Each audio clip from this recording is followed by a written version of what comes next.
Hello students, देखो हम बात कर रहे थे सोडियम हाइड्रोक्साइड की। सोडियम हाइड्रोक्साइड का प्रिपरेशन हमने पढ़ लिया और प्रिपरेशन में खासकर जो कास्टर केल्लर सेल है जिसमें मरकरी का कैथोड यूज़ करते हैं वो बहुत इंपॉर्टेंट था for the production of NaOH। As a by product you got chlorine gas also which is also useful chemical. अब बात करते हैं प्रॉपर्टीज ऑफ सोडियम हाइड्रोक्साइड। जैसे मैंने कहा था कि sodium hydroxide is one of the largest produced chemical in the world. तो लिखो प्रॉपर्टीज ऑफ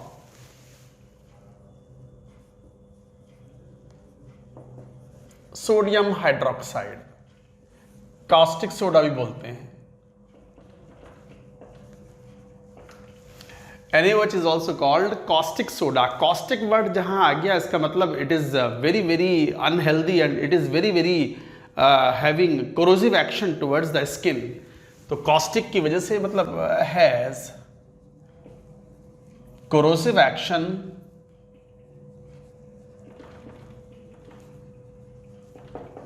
ऑन स्किन। तो ह्यूमन स्किन या एनिमल स्किन पर यह बहुत कोरोसिव एक्शन होता है, इसलिए बहुत डेंजरस होता है, डेंजरस केमिकल है सोडियम हाइड्रोक्साइड, कॉस्टिक सोडा। ऐसी अगर KOH हो जाए तो उसे कॉस्टिक पोटाश बोलते हैं। तो जैसे NaOH है तो NaOH में क्या आ रहा है सोडियम, तो कॉस्टिक सोडा। और यदि KOH है तो उसका नाम क्या लिखोगे, कॉस्टिक पोटाश। पोटेशियम आ रहा है तो पोटाश। तो ये है, हालांकि काफ़ी कुछ सिमिलर प्रॉपर्टीज होती है NaOH और KOH की। KOH थोड़ा सा ज़्यादा स्ट्रॉन्गर बेस होता है और कॉस्टिक एक्शन उसके अंदर भी होता है। तो प्रॉपर्टीज ऑफ NaOH भी point wise, white, translucent, solid, highly soluble in water,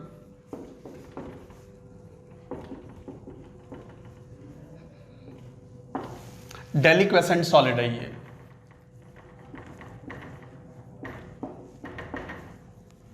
deliquescent मतलब which absorbs moisture from atmospheric air, और गीला हो जाता है तो डेलिक्वेसेंट सॉलिड है। तो white, translucent solid, highly soluble in water. तो NaOH का जो एक्वस सॉल्यूशन होता है स्ट्रांगली बेसिक होता है। एक्वस सॉल्यूशन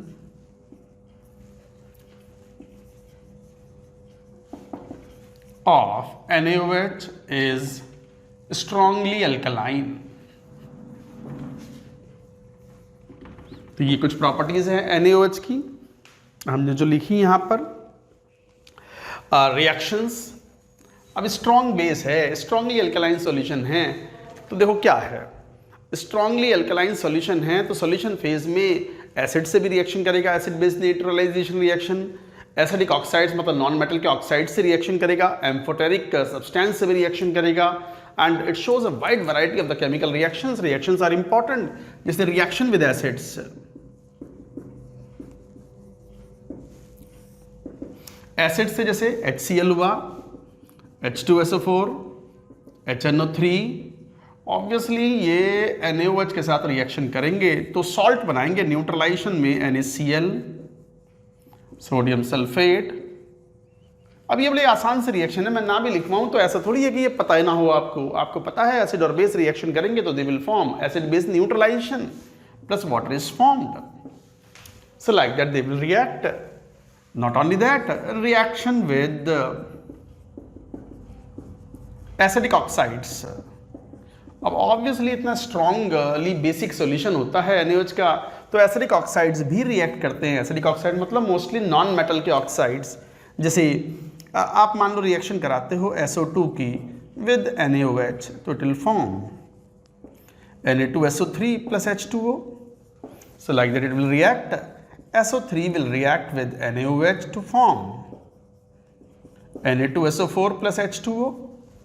NO2, अच्छा NO2 एक मिक्स्ड एनहाइड्राइड है, ये बता चुके हैं हम पीरियोडिक टेबल के अंदर। तो मिक्स्ड एनहाइड्राइड है, +4 में है, तो +4 में है तो +3 और +5 वाले का मिक्स्ड एनहाइड्राइड है। तो जब ये NaOH से रिएक्शन करेगा तो सॉल्ट जो मिलेगा आपको वो दो तरीके के मिलेंगे, NaNO2 भी मिलेगा और NaNO3 भी मिलेगा, +5 में और +3 में। क्यों? अब ये NO2 और N2O4, N2O4 डाइमर ही तो है।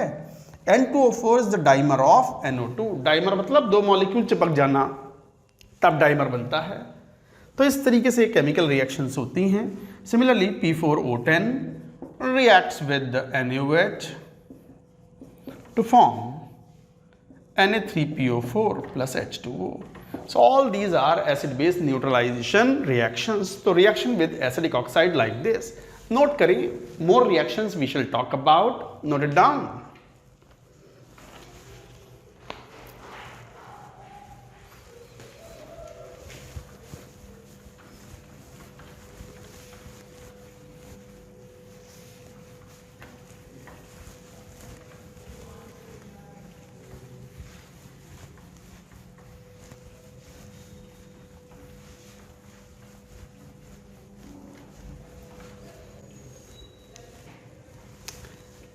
Fourth, reaction with halogens.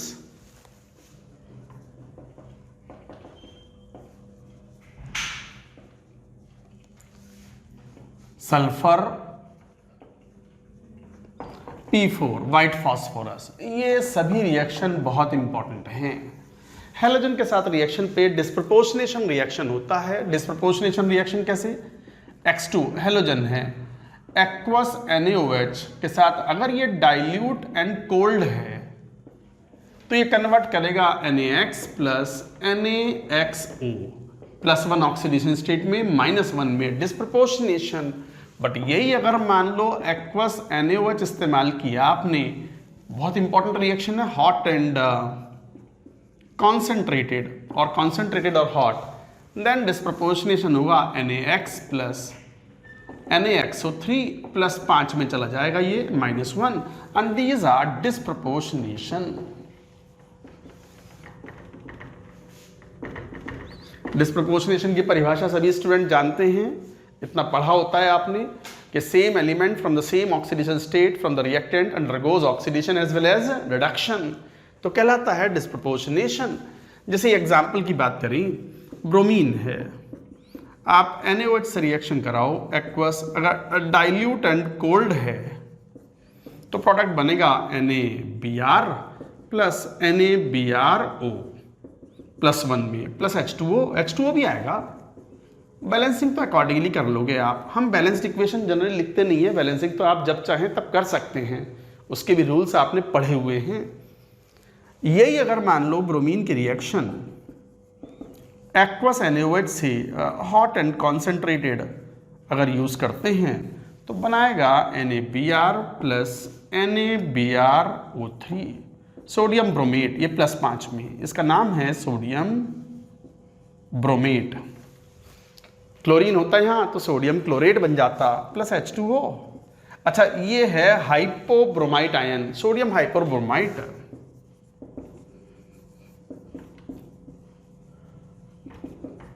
और यदि यह क्लोरीन होता तो क्या बोल देते हैं? Sodium hypochlorite. तो इस तरीके से आप ये रिएक्शंस लेते हो, these are all important reactions. Similarly halogens के साथ साथ, अब यहाँ हेलोजन में फ्लोरीन का बिहेवियर थोड़ा अलग होता है। फ्लोरीन अगर मान लो एक्वस NaOH से रिएक्शन करता है कोल्ड एंड डाइल्यूट तो बनाता है OF2 plus sodium fluoride plus H2O।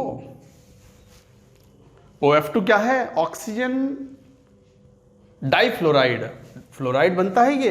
But यही F2 अगर मान लो एक्वस NaOH अगर हमने हॉट एंड कॉन्सेंट्रेटेड लिया तो ये रिएक्शन बनाएगा O2 gas will be liberated plus NaF will be formed, so that will be the product. तो these are all very important reactions, अक्सर पूछी आती हैं। हालांकि ये रिएक्शंस P ब्लॉक में 12th क्लास में भी आएंगी आपके सामने। अच्छा, हेलोजेंस वो भी डिस्प्रपोर्शनेट करते हैं, हेलोजेंस के साथ साथ सल्फर और फॉस्फोरस भी डिस्प्रपोर्शनेट करते हैं। Very important reaction.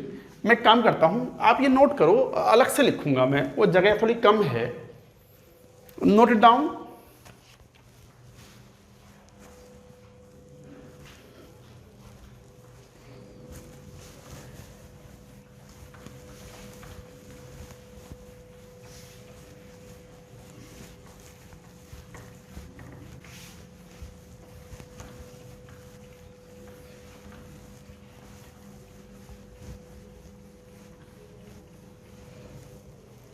जैसे व्हाइट फॉस्फोरस P4,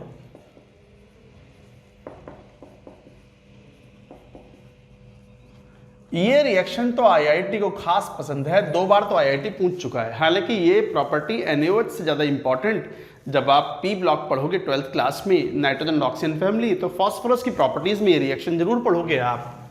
तो फॉस्फोरस एक्वस NaOH, अच्छा जरूरी नहीं है NaOH ही लो, KOH लोगे चलेगा, कैल्शियम हाइड्रोक्साइड भी चलेगा, लाइम वाटर जिसे बोलते हैं, any strong base will be all right.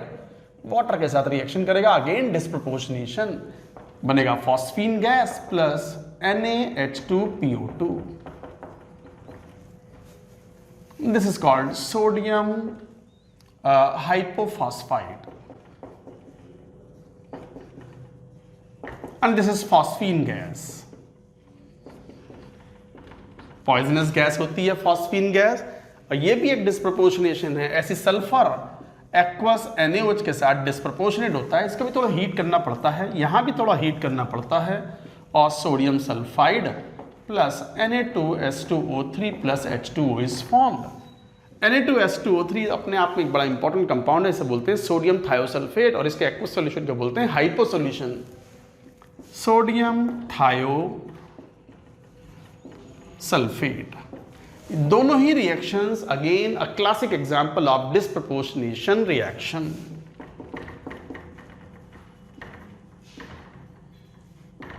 Again examples of disproportionation reactions. कैसे डिस्प्रपोर्शनेशन? फास्फोरस 0 में था, -3 में गया फॉस्फीन में, और +1 में आ गया सोडियम हाइपोफॉस्फाइड में। सिमिलरली सल्फर 0 में था, हीट करते हैं जब एक्वस NaOH सॉल्यूशन में, तो -2 में भी आया और +2 में भी आ गया इन सोडियम थायोसल्फेट। तो again these are examples of the disproportionation reactions. Guys ये इंपॉर्टेंट रिएक्शंस थी, नोट करें, अगेन इंपॉर्टेंट, आईआईटी पूछ चुका है रिएक्शंस को, लिखो इनको। इसके बाद चलिए बात करते हैं reaction with zinc and aluminium. Number देख लो 5th। अच्छा, जिंक और एल्यूमिनियम ये famously commonly known as amphoteric metals.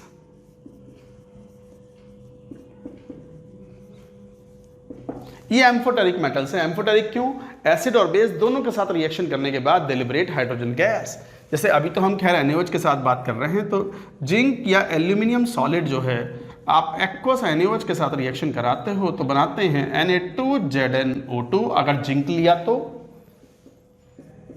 या NaAlO2 सोडियम मेटा एल्यूमिनेट बोलते हैं इसको,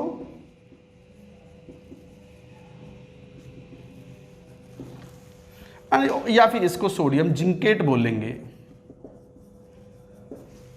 plus hydrogen gas will be liberated. Again this is an important reaction.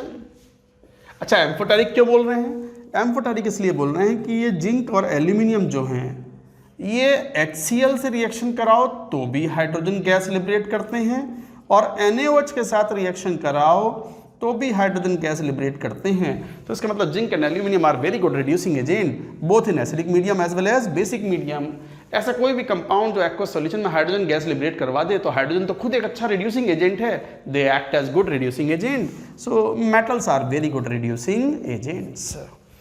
इसका यूज हम क्वालिटेटिव एनालिसिस में लेंगे। अब लिख नहीं रहे हम, चीज़ें क्लटर हो जाती हैं फिर। अभी क्लियर रखो, जितना पढ़ाया उतना याद रखो। 11वीं क्लास के स्टूडेंट्स को फोकस करके हम पढ़ाते हैं एस ब्लॉक। हालांकि पढ़ने वाले 12th वाले स्टूडेंट्स भी पढ़ते हैं इसको, ड्रॉपर स्टूडेंट्स भी पढ़ते हैं, बट हमारा फोकस होता है कि 11वीं, हम तो यूँ मान के चलते हैं कि ये जो कैमरा है, कैमरे की जो आई है, मैं रिकॉर्ड कर रहा हूँ ये लेक्चर, तो इसमें छोटे छोटे बच्चे बैठे हुए हैं, सब 11वीं क्लास के बहुत छोटे से बच्चे, एकदम शिनचैन टाइप। शिनचैन तो बहुत नालायक है, वो नहीं, नोबिता टाइप। और नोबिता तो बहुत ही नालायक है, वो पढ़ता कहाँ है, कौन सा बोलूँ। आप तो सब अच्छे बच्चे हो, कोई बात नहीं।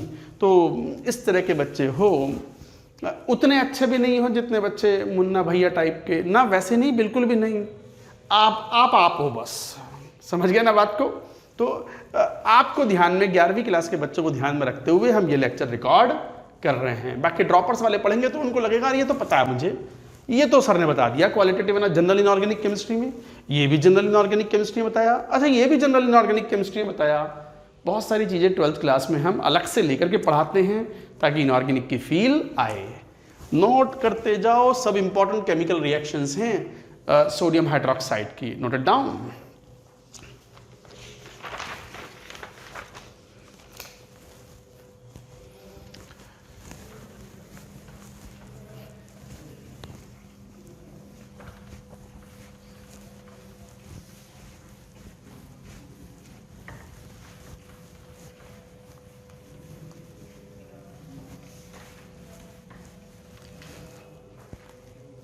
Now, next reaction, a reaction with amphoteric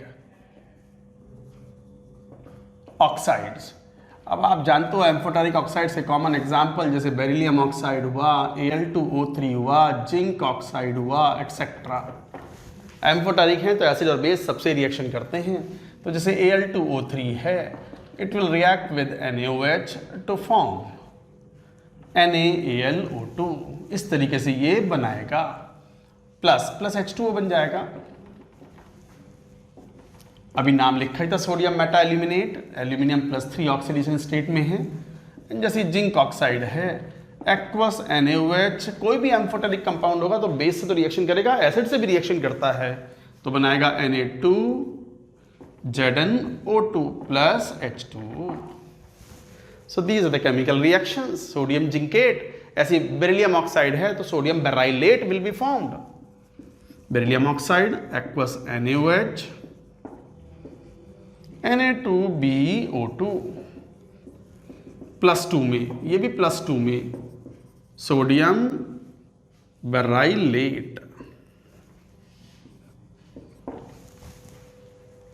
तो like that chemical reactions do occur. Next further, 7th chemical reaction with ammonium salt। Reaction with ammonium salt, ये तो एक नियम है। It is a very famous rule in inorganic chemical reactions that any ammonium salt on reaction with a strong base will produce ammonia। Any ammonium salt on reaction with strong base produce ammonia gas. तो कोई भी ammonium salt हो, ये general reaction है। Ammonium sulphate, ये भी ammonium salt, ammonium carbonate, ammonium chloride, आप इसकी एक्वस NaOH से रिएक्शन करवा दो। आप जब रिएक्शन कराओगे एक्वस NaOH के साथ तो अमोनिया गैस लिबरेट हो जाएगी, प्लस साथ में सॉल्ट बन जाएगा sodium sulphate.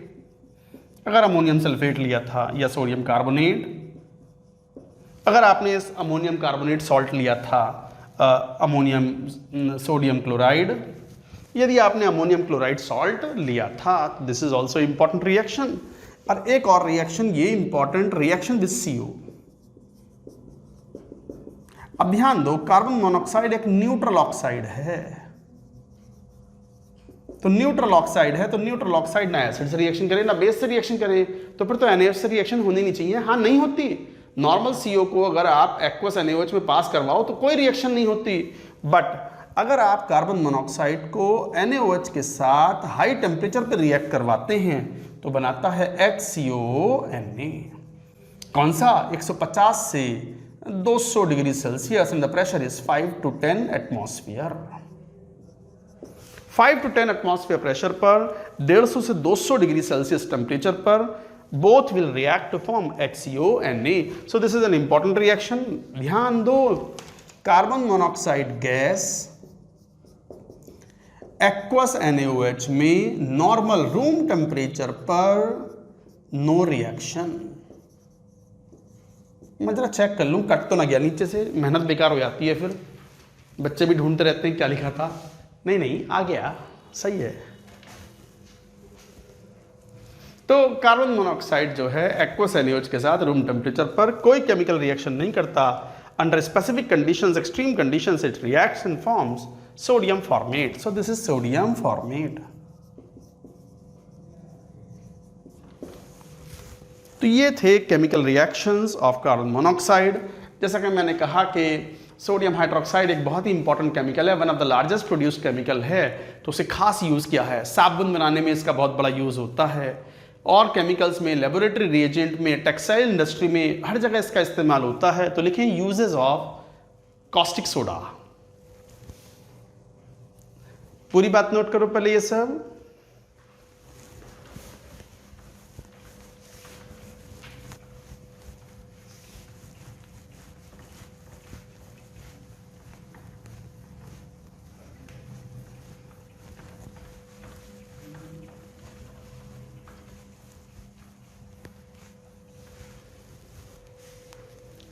Uses of NaOH, caustic soda, क्या? Manufacture of soap,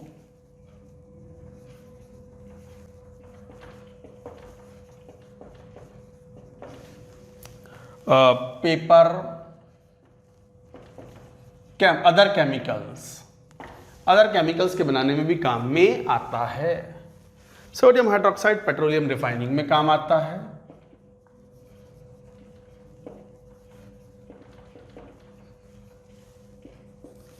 also used in purification of bauxite, metallurgy में पढ़ोगे, जिन स्टूडेंट्स ने पढ़ लिया वो पढ़ भी लेंगे। Bayer's process, refining of red bauxite, Bayer's process. जिन्होंने मेटलर्जी पढ़ी हुई है उन्हें तुरंत याद आ जाएगा। So these are the applications. Laboratory reagent है, lab reagent. So these are the uses. अच्छा, जो प्रॉपर्टीज NaOH की हैं वही प्रॉपर्टीज पोटेशियम हाइड्रोक्साइड की भी हैं। थोड़ा सा पोटेशियम हाइड्रोक्साइड के बारे में भी बात कर लेते हैं। तो पोटेशियम हाइड्रोक्साइड जो है वो जो प्रिपरेशन है वो बिल्कुल वैसे ही प्रिपेयर कर लेते हैं जैसे सोडियम हाइड्रोक्साइड को हम प्रिपेयर करते हैं। पोटेशियम क्लोराइड के इलेक्ट्रोलिसिस से हम ये ऑब्टेन कर लेते हैं। बट अलग से ना पढ़ के एज ए नोट करके एक दो पॉइंट्स लिख लें। ये तो यहाँ फिनिश हो गया। क्या पॉइंट? जैसे KOH कहलाता है caustic potash.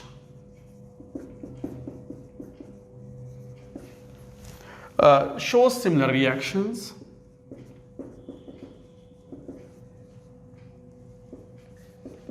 as shown by NaOH। हालांकि KOH is a stronger base, KOH NaOH से स्ट्रॉन्गर बेस है, but most of the reactions are same. KOH बहुत इसका KOH का एक अच्छा यूज ये भी है कि it is used to absorb the gases. तो KOH aqueous is used to absorb gases like CO2, SO2 etc. अगर स्टूडेंट्स आपने अगर ईडियोमेट्री पढ़ी होगी तो आपने ये जरूर पढ़ा होगा। मैंने एक टेबल बताई भी होती है कि कौन सी गैस को एब्जॉर्ब करने के लिए हम कौन सा सॉल्वेंट यूज करते हैं। तो aqueous KOH is commonly used to absorb the gases like carbon dioxide, sulphur dioxide gases. एक इंपॉर्टेंट पॉइंट है। ऑर्गेनिक केमिस्ट्री में भी alcoholic KOH is commonly used as a reagent। तो ये बहुत इंपॉर्टेंट पॉइंट्स हैं, ध्यान रखेंगे इनको। साथ ही साथ KOH is used in making soft soaps। थोड़ा सस्ते वाले साबुन का इस्तेमाल करना होता है तो सोडियम हाइड्रोक्साइड को बनाना होता है। सस्ते साबुन बनाने होते हैं तो सोडियम हाइड्रोक्साइड का इस्तेमाल करते हैं। और थोड़े से डेलिकेट सोप्स, महंगे वाले नहाने के साबुन बनाने होते हैं तो we use potassium hydroxide, and potassium hydroxide is nearly 4 times costlier than NaOH।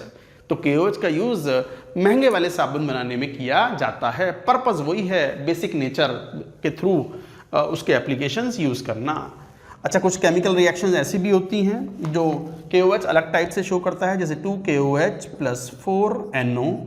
NO के साथ रिएक्शन कराते हैं तो पोटेशियम नाइट्राइड बनाता है प्लस N2O + H2O।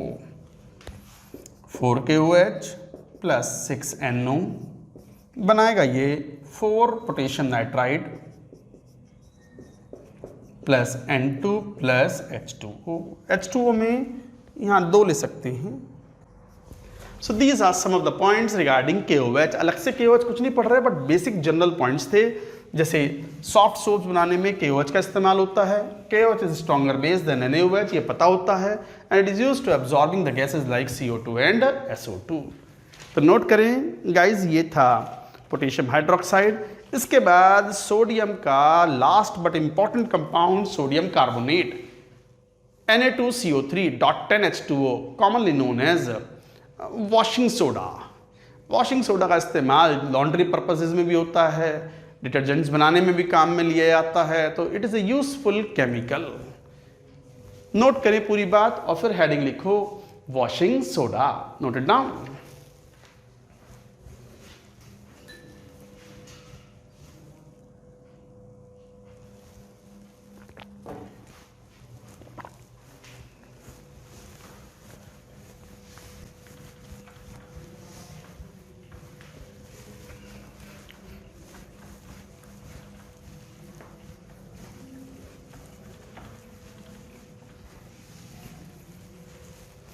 हेडिंग लिखो sodium carbonate.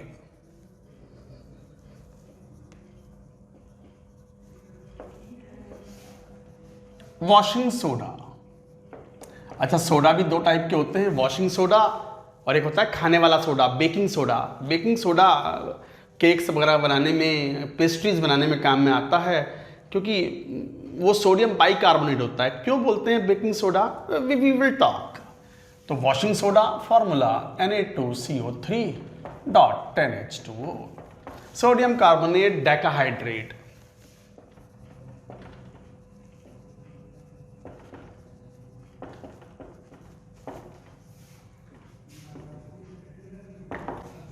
This is also an important chemical, one of the most important chemicals में। NaOH के बाद नेक्स्ट इंपॉर्टेंट केमिकल की अगर बात करें सोडियम का, तो वो है sodium carbonate, washing soda. Sodium carbonate preparation क्या है, बहुत इंपॉर्टेंट है ये, सॉल्वेज प्रोसेस। तो preparation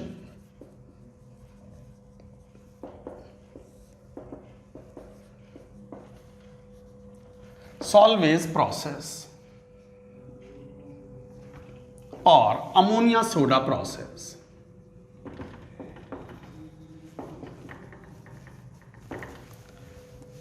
very important process, Solvay's process और अमोनिया सोडा प्रोसेस। ये प्रोसेस परफॉर्म कराने का एक ही पॉइंट है, बेसिस ये है कि सोडियम बाइकार्बोनेट एक कंपाउंड होता है जो कि पानी के अंदर रिलेटिवली लोअर टेम्परेचर पर इट इज इनसॉल्युबल और पीपीटी के रूप में हम उसे अलग कर सकते हैं, इसलिए उस बात का यूज करते हैं। तो this method, this salvage process is based on the property of NaHCO3 being insoluble in water, in cold water. So this solvase process is based on the property of NaHCO3 being insoluble in cold water. Sodium bicarbonate warm water में तो घुल जाता है, पर थोड़ा temperature कम रखो, 25-30 degree Celsius से कम temperature रखो तो पानी में ये नहीं घुलता, पीपीटी के रूप में अलग बन जाता है। यही इसका बेसिस है। अच्छा, रॉ मटेरियल क्या यूज करते हैं? It is prepared by brine solution. Sodium hydroxide भी ब्राइन सॉल्यूशन में लाया था, क्या सैचुरेटेड सॉल्यूशन या कॉन्सेंट्रेट सॉल्यूशन ऑफ NaCl, यही मेन सॉल्यूशन है। अच्छा, क्या केमिकल रिएक्शंस हैं? इसमें रिएक्शंस जो इन्वॉल्व हैं वो ये होती हैं, रिएक्शंस इन्वॉल्व, रिएक्शंस भी इंपॉर्टेंट हैं। क्या करते हैं? अमोनिया की रिएक्शन कराते हैं हम कार्बन डाइऑक्साइड के साथ पानी की प्रेजेंस में, ammonium carbonate is form and this ammonium carbonate further reacts with the CO2। आप किसी भी कार्बोनेट में अगर एक्सेस में CO2 पास करा दें तो बाइकार्बोनेट में कन्वर्ट हो जाएगा 2NH4HCO3, अमोनियम हाइड्रोजन कार्बोनेट।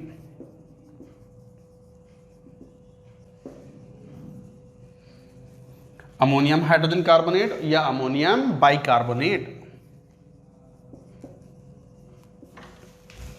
अब ये अमोनियम बाइकार्बोनेट ब्राइन सॉल्यूशन से रिएक्शन करवाते हैं। ब्राइन सॉल्यूशन से अमोनियम बाइकार्बोनेट की जब रिएक्शन कराते हैं तो इट फॉर्म्स सोडियम बाइकार्बोनेट का पीपीटी बन जाता है white. Temperature is maintain less than 30 degree Celsius. थोड़ा कूलिंग करते हैं, कूलिंग इज डन, कूलिंग करते हैं, साथ में बन जाता है अमोनियम क्लोराइड। यहां से सोडियम कार्बोनेट को हम अलग कर लेते हैं। तो सोडियम बाइकार्बोनेट जो पीपीटी था छान के अलग कर लिया, सुखा लिया और उसको स्ट्रांगली हीट करते हैं तो you will get sodium carbonate.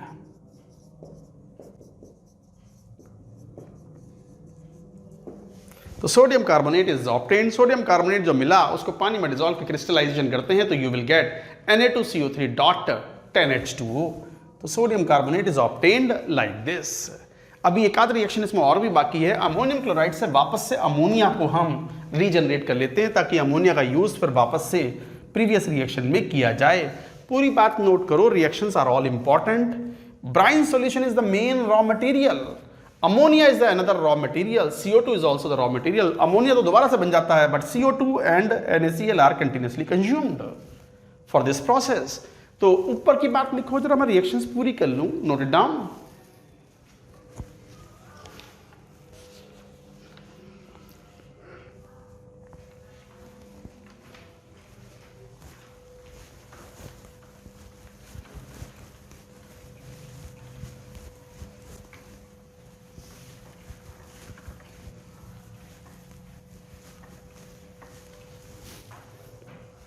अच्छा, हमने क्या कहा, ये अमोनियम क्लोराइड से अमोनिया को रिकवर कर सकते हैं। तो एक इंपॉर्टेंट पॉइंट क्या होगा, ammonia can be recovered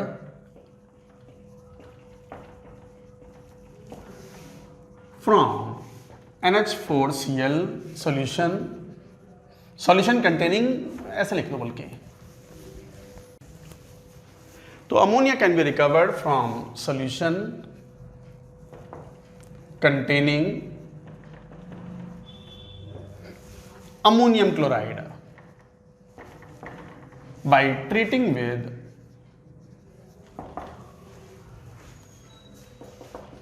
calcium hydroxide solution.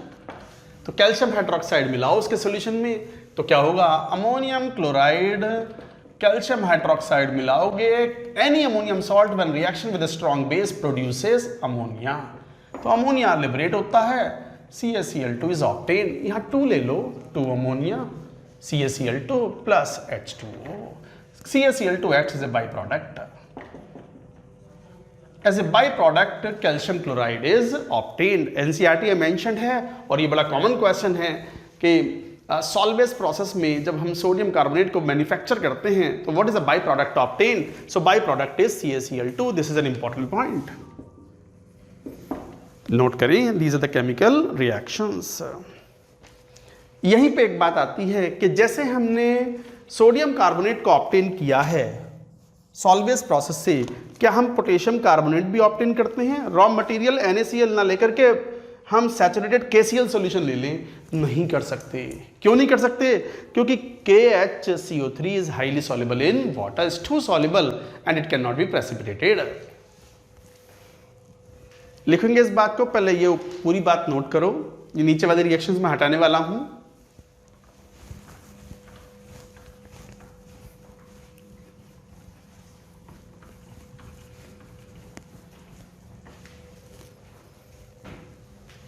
As a note करके इसे लिखेंगे। और ये तो very very important point 2V लगाए हैं क्या, कि जैसे हम सॉल्वेज प्रोसेस से सोडियम कार्बोनेट मैन्युफैक्चर करते हैं, क्या हम पोटेशियम कार्बोनेट भी मैन्युफैक्चर कर सकते हैं? No. K2CO3 can not be manufactured by Solvay process using KCl solution. नहीं कर सकते, कैन नॉट बी। क्यों? It is due to the fact that KHCO3 अगर बीच में बनता भी is too soluble, too highly soluble in water, पानी के अंदर सॉल्युबल है। जैसे आपने सॉल्वेज प्रोसेस में सोडियम बाइकार्बोनेट का पीपीटी छान के अलग किया था, अलग कर लिया, स्ट्रांगली हीट किया, मिल गया sodium carbonate. Potassium carbonate soluble ही नहीं है, पोटेशियम कार्बोनेट पीपीटी नहीं बनता, इट इज हाईली सॉल्युबल है। हाईली सॉल्युबल अब छान के क्या अलग करोगे, वो तो सॉल्यूशन में रहेगा, फिल्ट्रेट के अंदर ही रहेगा, वो फिल्टर हो ही नहीं पाएगा। तो ये हाईली सॉल्युबल है, इसलिए याद रखें K2CO3 can not be manufactured by Solvay process. तो फिर K2CO3 पर बनाएंगे कैसे? क्या हम बना ही ना पाएंगे? ना बनाएंगे ना, उसके लिए एक अनदर मेथड होता है that is called Leblanc's process. तो लिखेंगे इस बात को, हालांकि Leblanc process can also be used for sodium carbonate. तो K2CO3 in fact is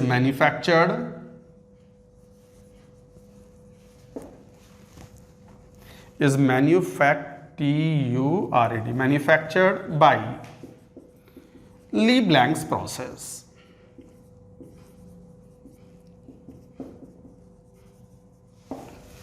क्या है Leblanc process? Leblanc process can be used to manufacture, Leblanc process can be used to manufacture K2CO3 Na2CO3, दोनों के तरीके से use कर सकते हैं। इसका मतलब हम जब सोडियम कार्बोनेट पढ़ रहे हैं तो उसमें एक सेकंड मेथड ऑफ मैन्युफैक्चरिंग भी पढ़ सकते हैं सोडियम कार्बोनेट के लिए, जो कि पोटेशियम कार्बोनेट के लिए भी इस्तेमाल कर सकते हैं। कौन सा? Leblanc's process. पूरी बात नोट करो, करेंगे सेकंड मेथड ली-ब्लैंक्स प्रोसेस।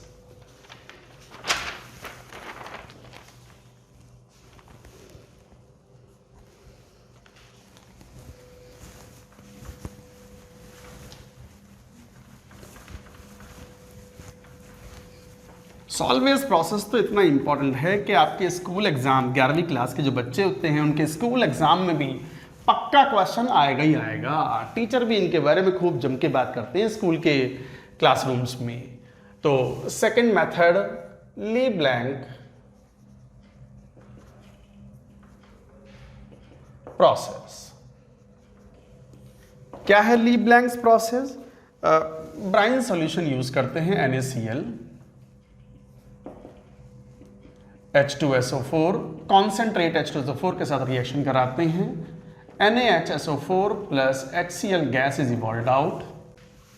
हालांकि NaHSO4 में आप H2SO4 और मिलाओगे NaCl मिलाना है। रिएक्शन सही करो इसको,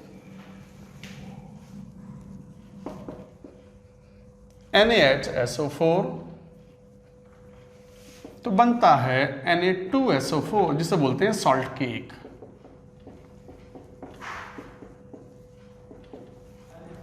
इसे सॉल्ट केक मेथड भी बोलते हैं and this method is commonly used for manufacturing even HCl gas also.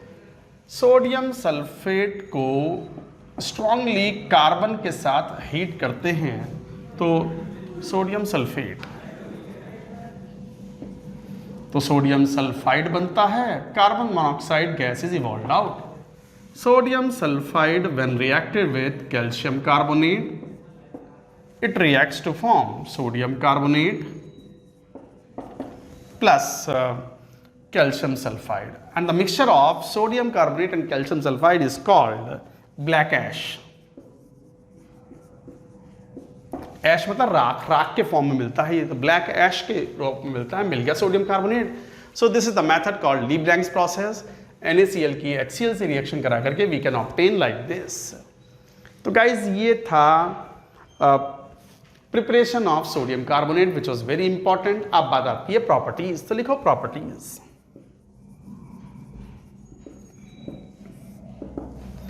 Properties में जैसे heating effect,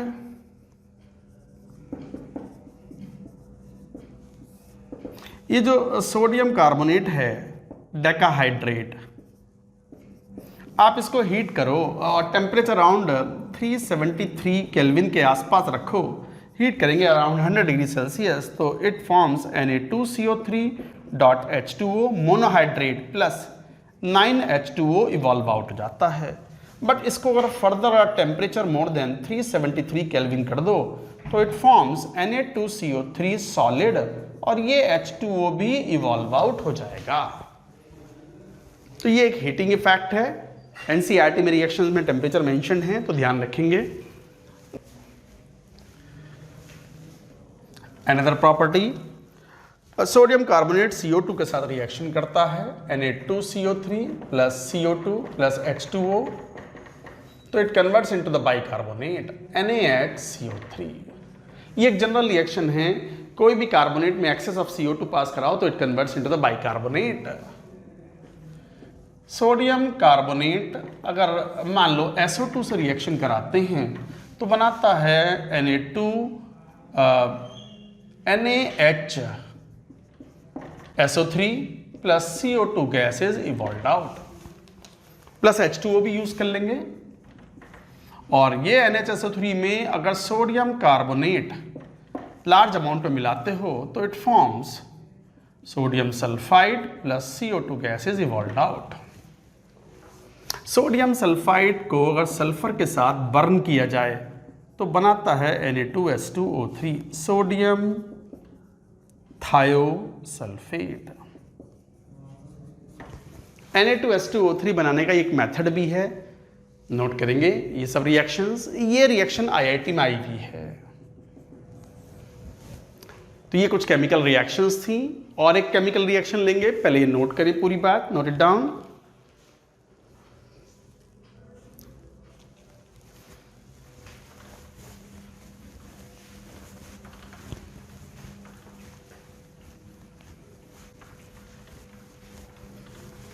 Another chemical reaction, fourth, sodium carbonate की रिएक्शन अगर हम सल्फर डाइऑक्साइड से कराते हैं वाटर की प्रेजेंस में तो NaHSO3 बनता है and CO2 gas is evolve out. और ये फर्दर अगर SO2 के साथ हीट करते हैं तो बनाता है Na2S2O5 सोडियम पायरो। अब जैसे पायरोसल्फ्यूरस एसिड है तो सोडियम पायरोसल्फाइड, ये कंपाउंड बनता है Na2S2O5।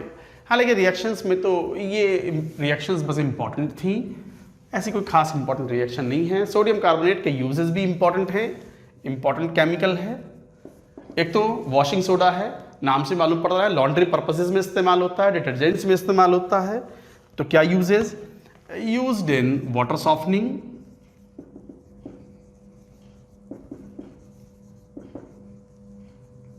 जब आप इक्विवेलेंट कॉन्सेप्ट पढ़ेंगे ये चैप्टर तो ये बात को पढ़ेंगे कि कई बार वाटर हार्ड होता है because of the dissolved chloride sulphates and bicarbonates of calcium 2+ and magnesium 2+, उसकी वजह से हार्ड वाटर हो जाता है और वो साबुन के साथ या डिटर्जेंट के साथ झाग नहीं बनाता। तो this problem of the water is called hardness of the water. Hard water को सॉफ्ट वाटर बनाना जरूरी होता है कपड़े धोने के लिए अच्छे से। तो use for water softening, laundering and cleaning, इसमें इसका बहुत बड़ा यूज है, नाम से मालूम पड़ रहा है। Washing soda in manufacture of glass,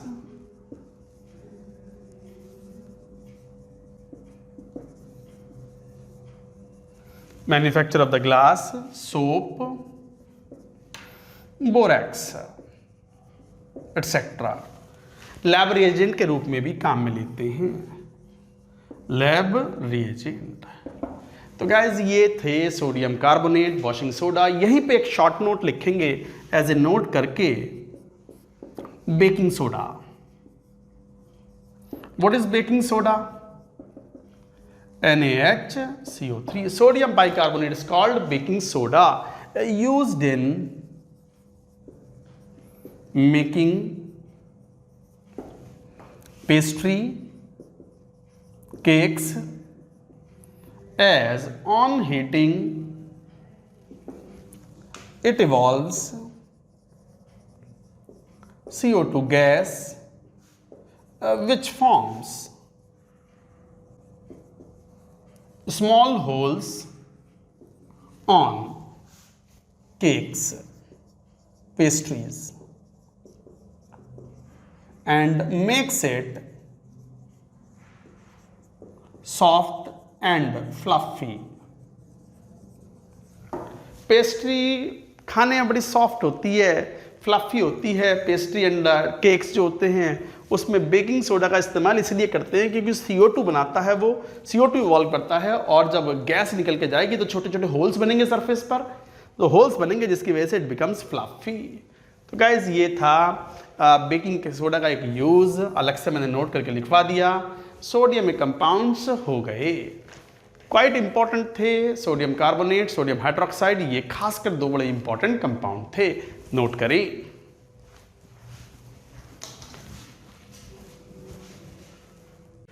चलिए अब हम बात करेंगे after alkali metals, alkaline earth metals. Alkali metals, उनके कंपाउंड्स, उनका behaviour towards water, towards hydrogen, towards halogens, towards air, वो सब पढ़ चुके हैं। On similar lines we are going to study alkaline earth metals. तो हेडिंग लिखो एल्कलाइन अर्थ मेटल्स।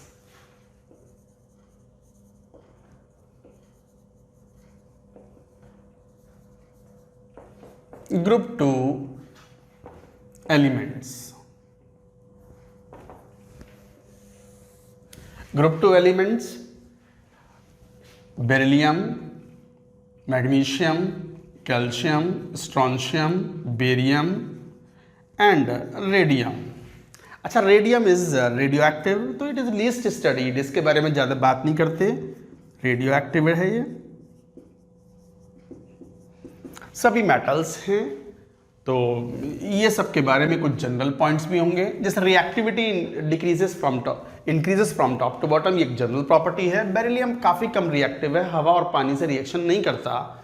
मैग्नीशियम भी काफ़ी स्लो रिएक्शन करता है, but calcium, strontium and barium they are fast in reacting with water and air. अब यहाँ पे कई बात आती है, जैसे एक जनरल ट्रेंड्स होते हैं पीरियोडिक टेबल वाले। Ionization energy decrease from top to bottom, और atomic size, ionic size increase from top to bottom. तो लिखो एटॉमिक एंड आयनिक रेडियाई।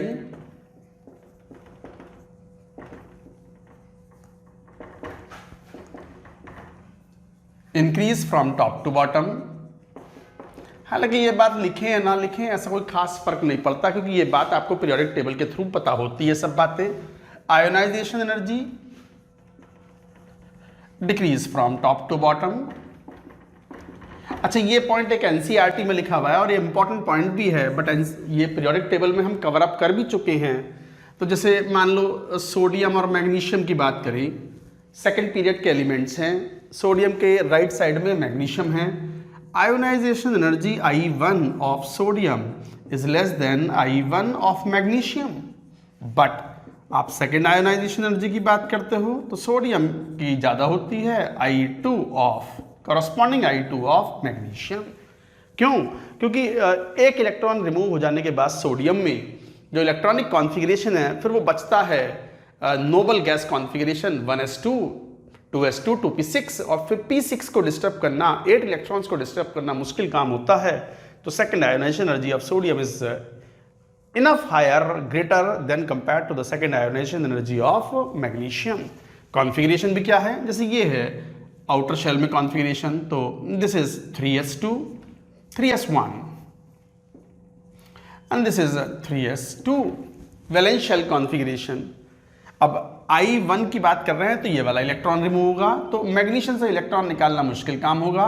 पर एक इलेक्ट्रॉन जब निकल गया और दूसरे इलेक्ट्रॉन निकालने की बात चल रही है तो फिर S रिमूव हो चुका है ये, तो इससे पहले जो 2s2, 2p6 है, ये वाला इलेक्ट्रॉन निकालना आसान काम नहीं होगा। नोबल गैस कॉन्फ़िगरेशन है, difficult to disturb. So ionisation energy, second ionisation energy of the sodium is greater than that of magnesium. हालांकि स्टूडेंट समझते होंगे इन सब बातों को, और भी जनरल जो प्रॉपर्टीज़ हैं उनके बारे में बात कर लेते हैं। जैसे यहाँ पर हम ये लेस बेसिक ऑक्साइड्स बनाते हैं, less basic oxides than that of alkali metals। alkali metals के कंपैरिजन में लेस बेसिक ऑक्साइड्स हैं। रिलेटिवली हार्डर, वैसे तो सॉफ्ट ही होती है ये मेटल भी, बहुत ज़्यादा हार्ड नहीं होती in comparison to the D block. ये मेटल काफ़ी सॉफ्ट होती हैं but still harder and having higher boiling point, melting point in comparison to the alkali metals, have greater hardness, greater melting point and boiling point than the corresponding alkali metals। तो alkali metals के मुकाबले में metallic bonding ज़्यादा strong होती है alkaline earth metals में, तो इनके melting point, boiling point relatively ज़्यादा होते हैं, हार्डनेस भी ज़्यादा होती है और ऑक्साइड्स भी लेस बेसिक होते हैं than compare to the oxides of alkali metals. हालांकि सब बेसिक पॉइंट है, सब पीरियोडिक टेबल के अंदर कवर अप हो चुके हैं। कुछ पॉइंट्स और भी लेंगे, इधर लेफ्ट साइड में लिख लेते हैं, यहाँ पर आप कंटिन्यूएशन में लिखते जाएंगे। जैसे यहाँ पर अगर हम बात करें हाइड्रेशन एंथैल्पी की, तो हाइड्रेशन में साइज जितना छोटा होगा गैसियस आयन का, हाइड्रेशन उतना ही ज़्यादा होगा, तो हाइड्रोजन एंथैल्पी भी ज़्यादा होगी।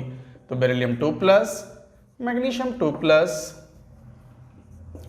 calcium 2+, strontium 2+, barium 2+. So this is decreasing hydration enthalpy.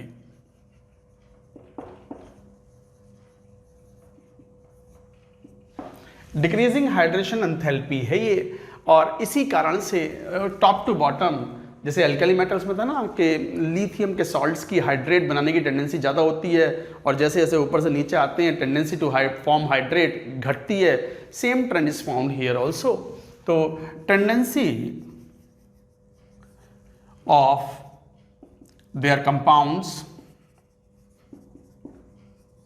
To form hydrates decrease from top to bottom। Top to bottom hydrate बनाने की टेंडेंसी घटती है। जैसे बेरिलियम मैग्नीशियम बड़ी आसानी से हाइड्रेट बनाता है, कैल्शियम स्ट्रॉन्शियम भी बनाते हैं, बट टेंडेंसी घटती चली जाती है। जैसे MgCl2.8H2O ये हाइड्रेट बनता है, CaCl2.6H2O, और जब बेरियम की बात करते हैं तो BaCl2.2H2O।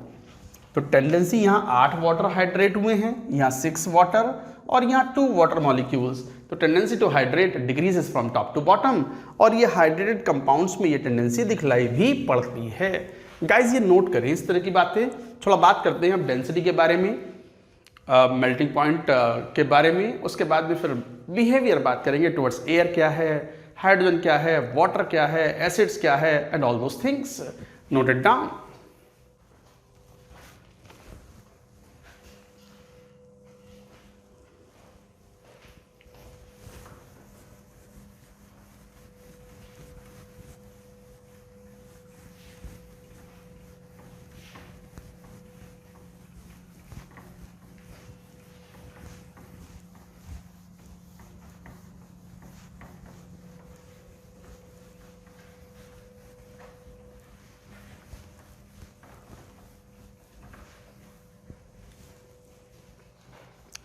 जैसे फर्दर मान लो अगर हम डेंसिटी का ऑर्डर देखें तो कैल्शियम एक्सेप्शनल बिहेवियर शो करता है डेंसिटी का, and like this magnesium and then strontium, barium. Density increases from top to bottom but calcium shows the exceptional behaviour.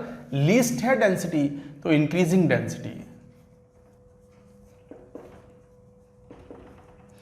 चूंकि एनसीईआरटी में मेंशन है ये बात तो याद रखें, कभी भी क्वेश्चन आ सकता है इन पॉइंट्स पर। साथ ही साथ magnesium has exceptionally low melting point. तो बेरिलियम, वैसे तो मेल्टिंग पॉइंट क्या होते हैं, मेटालिक बॉन्डिंग के साथ वेरी करते हैं। Top to bottom metallic bonding weak पड़ती है तो मेल्टिंग पॉइंट घटते हैं, बट यहाँ पर मैग्नीशियम का मेल्टिंग पॉइंट एक्सेप्शनली लो है। तो beryllium, calcium, strontium, barium and magnesium is minimum. Decreasing melting point, तो ये एक्सेप्शनल पॉइंट है, थोड़ा ध्यान रखेंगे in density and in melting point. अब बात आती है फ्लेम टेस्ट की। Flame test are quite characteristic to the S block metal. जैसे हमने वो कलर याद रखे थे एल्कली मेटल्स के फ्लेम टेस्ट के, ऑक्सीडाइजिंग फ्लेम में बर्न करने पर एक कैरेक्टरिस्टिक कलर मिलता है, उससे पहचान पड़ जाती है सॉल्ट के अंदर मेटल आयन कौन सा है। तो flame test this is always important. Flame test में beryllium, magnesium, calcium, strontium and this is barium. Beryllium, magnesium, calcium, strontium, barium. अच्छा, beryllium and magnesium do not respond towards the flame, तो no flame, no colour in flame test, कोई colour नहीं आता। क्यों? It is due to the fact that electron in beryllium and magnesium are too tightly held and are not excited by flame। Flame में जब heat करते हैं तो generally electron excite करते हैं। एक्साइट होने के बाद जब इलेक्ट्रॉन अपने ग्राउंड स्टेट में वापस गिरते हैं तो फिर इमिशंस आते हैं, कलर्ड इमिशंस आते हैं विजिबल रेंज के। यहाँ पर इलेक्ट्रॉन एक्साइट ही नहीं हो पा रहे, they are too tightly held with the nucleus and because of that electrons are not excited by the flame, so they do not respond to the flame test. कौन? Beryllium and magnesium. Calcium, strontium and barium they give the flame test. और उनके colour भी याद रखने हैं, this is important. What are the colours? Brick red for calcium, strontium is crimson red, barium is apple green. So these are the color in the flame test, याद रखना है। Beryllium, magnesium do not respond to the flame test, flame से उनके electron excite नहीं होते, so no color is observed of these metals and their compounds in the oxidizing flame. This was an important point, you have to remember, note it down.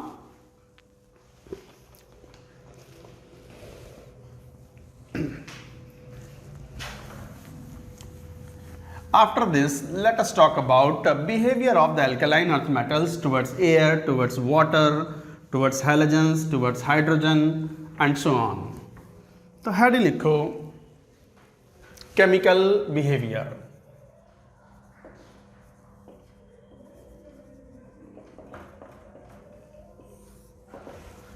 What chemical behavior? Reactivity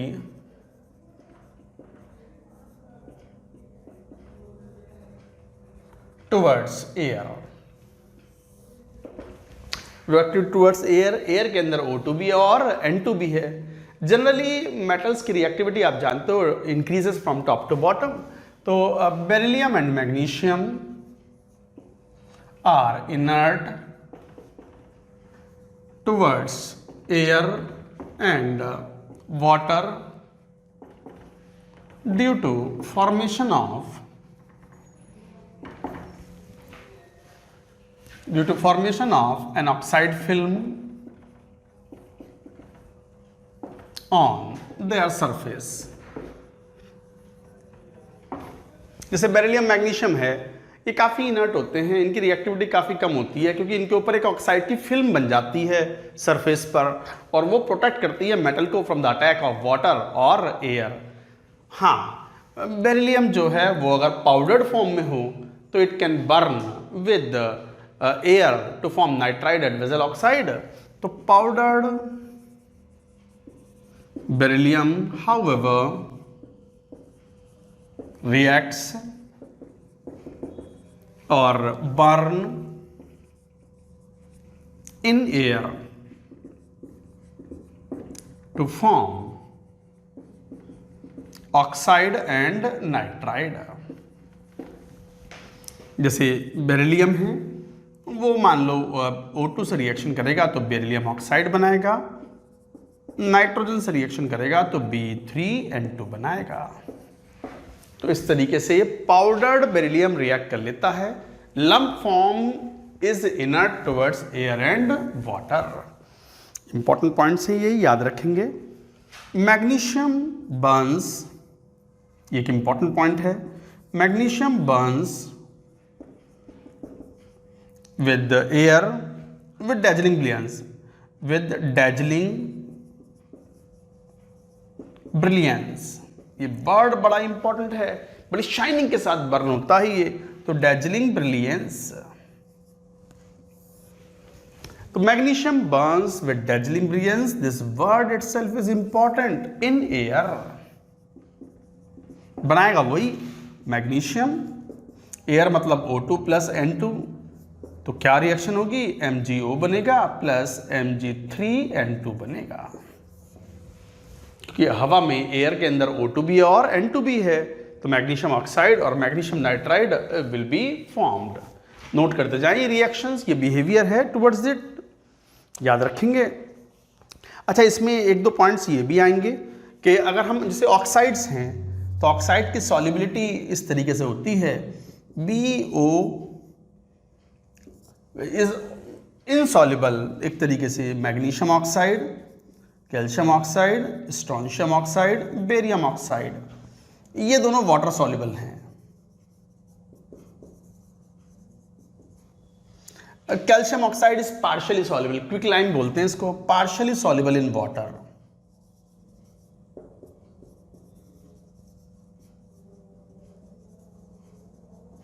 और ये दोनों तो insoluble हैं, insoluble in water, नहीं घुलते।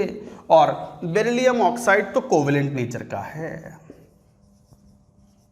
Beryllium oxide is highly covalent because of the small size of beryllium, फजान्स rule. तो ये भी याद रखें, पानी के अंदर स्ट्रोंशियम ऑक्साइड घुल जाएगा, बेरियम ऑक्साइड घुल जाएगा। कैसे घुल जाएगा, जैसे बेरियम ऑक्साइड है, पानी से तुरंत रिएक्शन करेगा और बेरियम हाइड्रोक्साइड बनाएगा। बेरियम हाइड्रोक्साइड के सॉल्यूशन को हम बेराइटा वाटर बोलते हैं। Aqueous solution of the barium hydroxide is called baryta water. ऐसी कैल्शियम ऑक्साइड भी घुलता है पर थोड़ा कम घुलता है, पार्शियली सॉल्युबल है, तो कैल्शियम ऑक्साइड क्विकलाइन बोलते हैं इसको। लार्ज अमाउंट में पानी मिला लो तो जो सॉल्यूशन बनता है कैल्शियम हाइड्रोक्साइड का, इसे लाइम वाटर बोलते हैं। This is lime water. तो क्विक लाइम, पानी से रिएक्शन करने पर लाइम वाटर, कैल्शियम हाइड्रोक्साइड का एक्वस सॉल्यूशन। बेरियम ऑक्साइड पानी में घुलता है। अच्छा, बेरिलियम और मैग्नीशियम ऑक्साइड पानी में नहीं घुलते, कोवेलेंट नेचर में होते हैं, हाई मेल्टिंग पॉइंट है इनके ऑक्साइड्स के, that's why they are commonly used as refractory material in furnace. Furnace के अंदर रिफ्रैक्टरी ब्रिक्स के रूप में काम में आते हैं, क्योंकि इनके मेल्टिंग पॉइंट बहुत ज्यादा होते हैं। रिफ्रैक्टरी मटेरियल का मतलब द सब्सटेंस और material which can withstand even very high temperature without melting. तो इनका इस्तेमाल फर्नेस में इनर लाइनिंग बनाने में काम आता है, अस्तर बनाने में काम आता है। फर्नेस जैसे ब्लास्ट फर्नेस है, ब्लास्ट फर्नेस का पर्पस स्टूडेंट्स ने 9वीं 10वीं में थोड़ा बहुत पढ़ा हुआ होता है, आयरन की मेटलर्जी में काम आता है। हेमेटाइट को अब जब हम रिड्यूस करते हैं कार्बन द्वारा, कोक द्वारा, to get the pig iron, तो हम ब्लास्ट फर्नेस का यूज करते हैं, स्मेल्टिंग प्रोसेस कहते हैं उसको। अब स्मेल्टिंग प्रोसेस के दौरान टेम्परेचर तो 2200 डिग्री सेल्सियस तक पहुंचता है, और मेल्टिंग पॉइंट जो आयरन का है that is of the order of nearly 1540 degree Celsius के आसपास है। तो फिर तो आयरन की मेटलर्जी है, आयरन की फर्नेस है, तो पिघल ना जाएगी। तो अंदर आयरन की फर्नेस में अंदर एक अस्तर लगाते हैं, लेयर लगाते हैं, किसकी, मैग्नीशियम ऑक्साइड की। तो beryllium oxide, magnesium oxide, calcium oxide, इनके मेल्टिंग पॉइंट बहुत ज़्यादा होते हैं, highly stable, thermally stable oxides हैं। ये भी लिखेंगे पॉइंट, जगह मिले तभी तो लिखें। जरा ये थोड़ा सा ये पूरी बात नोट करो, मैं फिर लिखता हूं।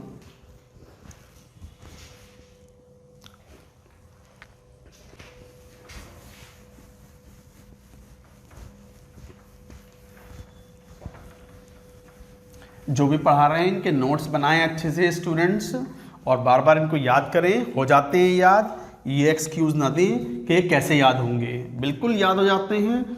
और जो भी क्वेश्चन बैंक आपके पास हो वो प्रॉपरली उसको सॉल्व करें, बार बार पढ़ेंगे, बार बार क्वेश्चन सॉल्व करेंगे, चीज़ें याद हो जाती हैं। तो लिखेंगे oxides of alkaline earth metals have very high melting point. Oxides of alkaline earth metals have very high melting point and they are commonly used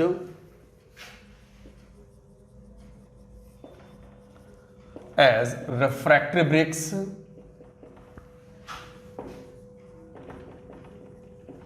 in furnace। Blast furnace से बहुत कॉमनली इस्तेमाल किया जाता है इसको, मैग्नीशियम ऑक्साइड को, खासकर कौन से ऑक्साइड्स, जैसे magnesium oxide, calcium oxide etcetera.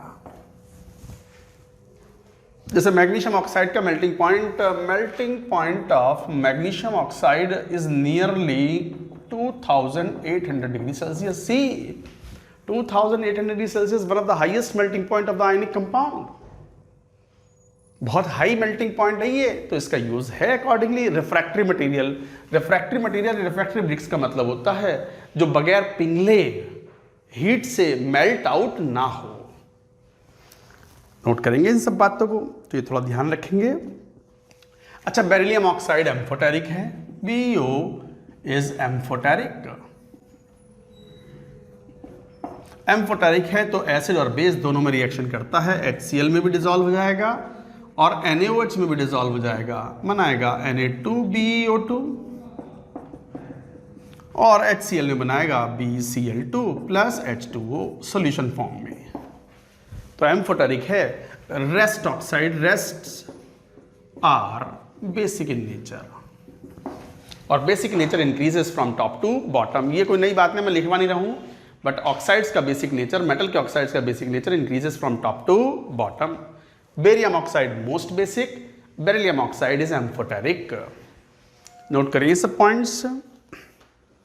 अच्छा, एक और चीज, जैसे बेरियम ऑक्साइड रिएक्शन करता है तो बेरियम एंड स्ट्रॉन्शियम जब एयर में बर्न कराते हैं O2 प्लस N2 तो थोड़ा सा बिहेवियर डिफरेंट होता है। लार्जर साइज होने की वजह से they have the tendency to form peroxide, तो BaO2 SrO2 plus Ba3N2 and Sr3N2 is formed. Nitride के साथ साथ परऑक्साइड बनते हैं। बेरिलियम, मैग्नीशियम, कैल्शियम क्या बनाते हैं? ऑक्साइड, हवा में बर्न होने पर। मगर बेरियम एंड स्ट्रॉन्शियम की टेंडेंसी क्या है? परऑक्साइड बनाने की है, तो these are barium peroxide, strontium peroxide. So this is another important point. ये इंपॉर्टेंट पॉइंट है, डिफरेंस वाला पॉइंट है, you are suppose to remember. Note करेंगे गाइस इन सब पॉइंट्स को। तो ये थे रिएक्टिविटी टुवर्ड्स एयर। अब बात करेंगे, अच्छा ये हम पहले बता भी चुके हैं, जो मेटल नाइट्राइड्स होते हैं जैसे M3N2 है, आप पानी से रिएक्शन कराओ, कोई भी मेटल नाइट्राइड अगर पानी से रिएक्शन कराओगे तो हाइड्रोक्साइड तो बनेगा ही बनेगा। कौन सी गैस लिबरेट होगी? Ammonia gas will be liberated out. तो ये था रिएक्टिविटी टुवर्ड्स एयर। अब बात करेंगे रिएक्टिविटी टुवर्ड्स वाटर। नोट करो इस सबको।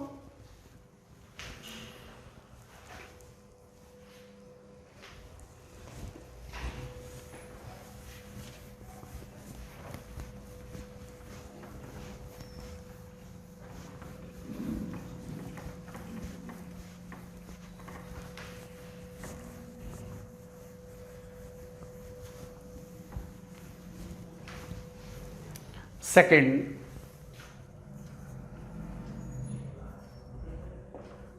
Reactivity towards water. जैसे मैंने कहा कि बेरिलियम जो है वो पानी से रिएक्शन करता ही नहीं। Barium, strontium, calcium reacts with cold water और हाइड्रोजन गैस लिबरेट करेगा। कैसे? मान लो बेरियम, स्ट्रॉन्शियम या कैल्शियम है, पानी से तुरंत रिएक्शन करते हैं और हाइड्रोक्साइड बना लेंगे MOH ट्वाइस, जैसे बेरियम हाइड्रोक्साइड, और कौन सी gas? Hydrogen will be liberated out. Beryllium does not react with water,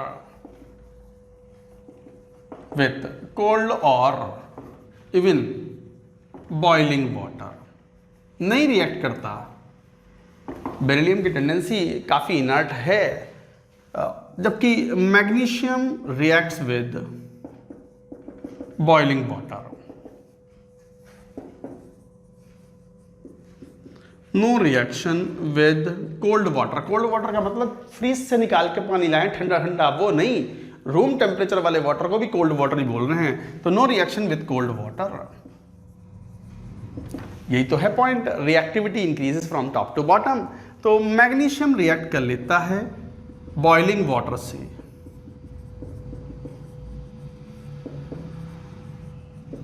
और बनाता है magnesium hydroxide and hydrogen is liberated out solid. Magnesium hydroxide is insoluble in water. Solubility के ये order बड़े कॉमन होते हैं, कुछ ध्यान भी रखने वाली पॉइंट्स हैं, जैसे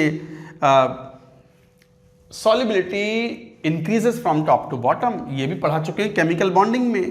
तो अल्कलाइन अर्थ मेटल्स में सॉल्युबिलिटी जैसे बेरिलियम हाइड्रोक्साइड से ज़्यादा soluble magnesium hydroxide, calcium hydroxide, strontium hydroxide, barium hydroxide, ये इंक्रीजिंग हैं। सब इंक्रीजिंग वाले ट्रेंड्स में लिख देता हूँ, जैसे BeSO4 is soluble in water, magnesium sulphate ये उल्टा ऑर्डर है, ये दोनों सॉल्युबल हैं, बाकी सॉल्युबल नहीं हैं। तो this is increasing solubility in water.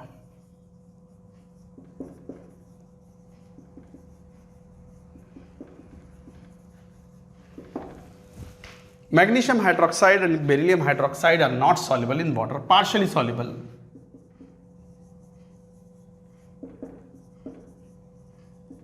These two are soluble. These two are insoluble.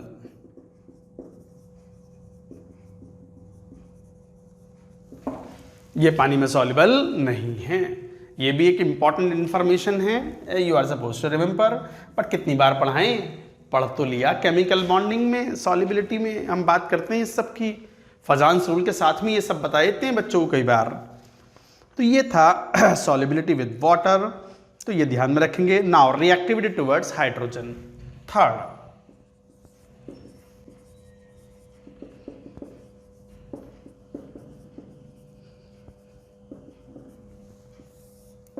Reactivity towards hydrogen, hydrogen के साथ सभी एल्कलाइन अर्थ मेटल्स रिएक्ट करते हैं और बनाते हैं MH2, केवल बेरिलियम को छोड़ करके, जहां पर M कौन? Magnesium, calcium, strontium, barium, except beryllium. Beryllium does not react directly, does not combine with the hydrogen to form MH2। अच्छा, BH2 जो है वो और MgH2 कोवेलेंट हैं। BH2 and MgH2 are covalent. Rests are ionic. आयनिक के form में होते हैं। रूम कंडीशन पे BH2 एक पॉलीमरिक चेन लाइक स्ट्रक्चर भी होती है, केमिकल बॉन्डिंग में पढ़ते हैं उसको हम। तो इस तरीके से ये बात यहाँ पर कहते हो। तो ये कंपाउंड बनते हैं। अच्छा, थर्मल स्टेबिलिटी का ऑर्डर वही है जो पहले पढ़ा हुआ है हमने एल्कली मेटल्स के लिए, top to bottom thermal stability घटती है। तो BH2 ये थर्मल स्टेबिलिटी MgH2 से ज़्यादा है, CH2, SrH2, BaH2।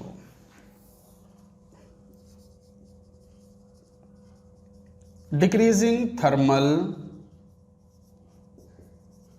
स्टेबिलिटी। तो बेरिलियम हाइड्रोक्साइड, बेरिलियम हाइड्राइड जो है वो थर्मली ज़्यादा स्टेबल है than compare to barium hydride. Note करते जाएंगे ये सब।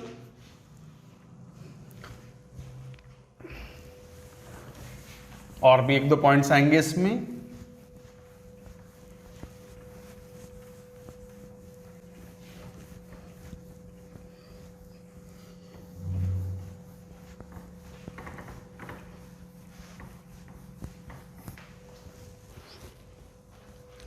जैसे BH2 कैसे प्रिपेयर करें? BH2 डायरेक्टली तो प्रिपेयर होता नहीं है, तो BH2 को प्रिपेयर करने के लिए तो कैसे प्रिपेयर करते हैं? BCl2, this is important reaction. BCl2 को LiAlH4 ये एक रिड्यूसिंग एजेंट से रिएक्शन कराते हैं, तो BH2 is produced plus LiCl AlCl3। Important reaction है ये तरीका है इसके प्रिपरेशन का।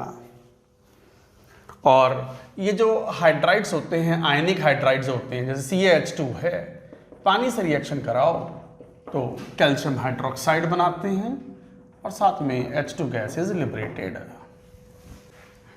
कोई भी हाइड्राइड जो कि आयनिक हाइड्राइड है, जो कि इसमें हाइड्रोजन -1 ऑक्सीडेशन स्टेट में है, वो वाटर से रिएक्शन करेगा तो हाइड्रोजन गैस तो लिबरेट करेगा। तो गाइज ये थे कुछ पॉइंट्स रिएक्टिविटी टुवर्ड्स हाइड्रोजन। अभी रिएक्टिविटी टुवर्ड्स हैलोजन भी लेंगे। अभी पहले इतना नोट करो, नोट इट डाउन। चलिए अब बात करते हैं reactivity towards halogen. Alkaline earth metal कैसे बिहेव करते हैं हैलोजन्स के प्रति। इसमें कई इंपॉर्टेंट बातें आएंगी जिनके ऊपर क्वेश्चंस पूछे आते हैं। तो लिखो फोर्थ, रिएक्टिविटी टुवर्ड्स हैलोजन। सभी alkaline earth metals directly halogen से रिएक्शन करके MX2 टाइप का हैलोजन्स बनाती हैं। अब M all alkaline earth metals, beryllium, magnesium, calcium, strontium, barium. X all halogens, fluorine, chlorine, bromine, iodine. तो इस तरह के ये हैलोजन्स के कंपाउंड्स बनते हैं। जैसे एग्जांपल कैल्शियम है, क्लोरीन से रिएक्शन करा दो, CaCl2 is formed. So like that they form the compound except BeX2।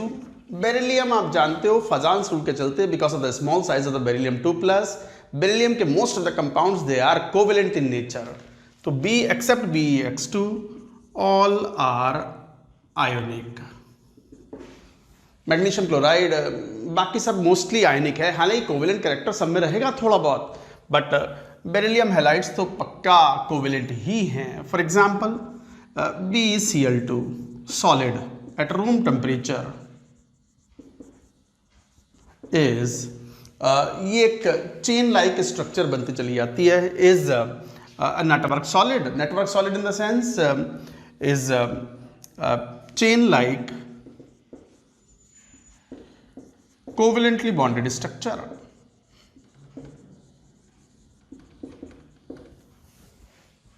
कैसी स्ट्रक्चर? Something like this. अगर आपको ध्यान हो तो ये स्ट्रक्चर आपने पढ़ी हुई है केमिकल बॉन्डिंग में, मैंने ही बताई हुई है। बेरिलियम, ये वेज एंड डैश डायग्राम से क्लोरीन शो करते हो आप,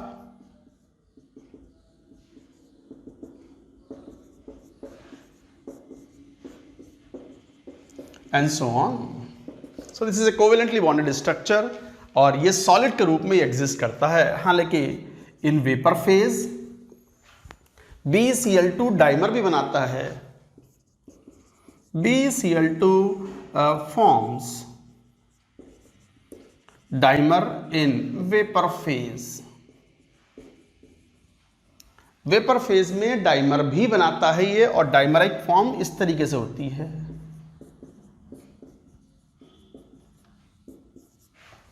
ये हो गया BeCl2 का twice in the gas form, vapour form. हालांकि इसको अगर हीट कर दो टेम्परेचर अराउंड 1200 केल्विन तो ये मोनोमर में कन्वर्ट हो जाता है। मोनोमर मतलब सिंगल मॉलिक्यूल BeCl2। अगर टेम्परेचर जो है 1200 केल्विन के आसपास कर दो तो ये फर्दर डिकम्पोज हो जाता है, बट गैसियस फॉर्म में it exist in the form of dimer. ये स्ट्रक्चर हो गई। And this beryllium is sp2 hybridized, this is sp hybridized, सब कोवेलेंट हैं। एंड दिस स्ट्रक्चर सॉलिड के फॉर्म में this is sp3 hybridized. This is an important structure, you should remember. हालांकि इसको chemical bonding में भी हमने इंपॉर्टेंट बोला हुआ है। पूरी बात नोट करो, और भी पॉइंट्स आएंगे इसमें, note it down.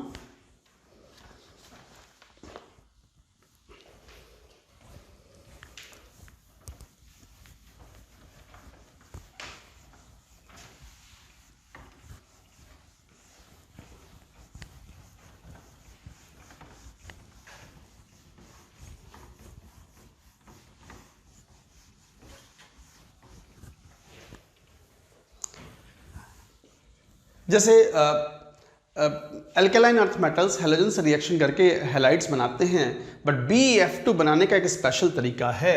So BeF2 is specially prepared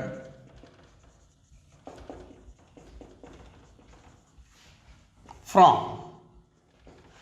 NH4 twice BF4।